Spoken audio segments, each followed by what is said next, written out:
Уже много лет благотворительный фонд Ашана проводит различные акции, направленные на сбор средств для лечения тяжелобольных детей. Много людей откликаются на призывы о помощи и помогают фонду.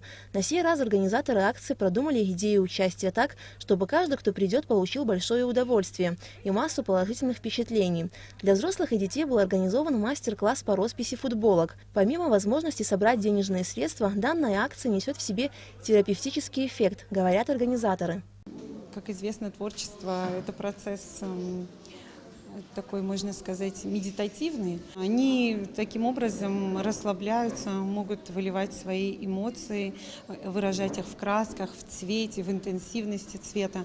Это давно известные методики, которые используют психологи, как российские, так и зарубежные.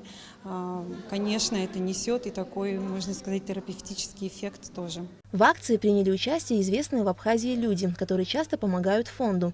Вместе с подопечными Ашана они раскрашивали белые футболки.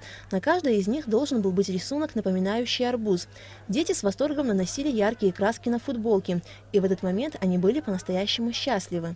Я пришла с хорошим настроением, я рисую арбуз. Я рисую футболку свою. Это очень интересно, и интересно, что получится у меня.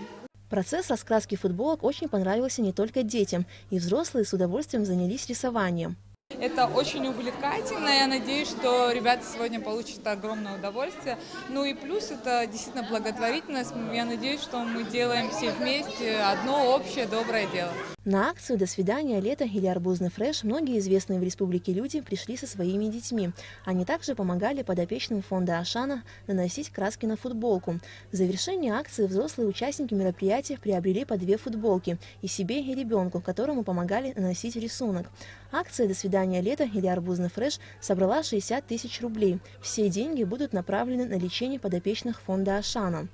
Алика Трапш, Астамур Гожба, Абхазское телевидение.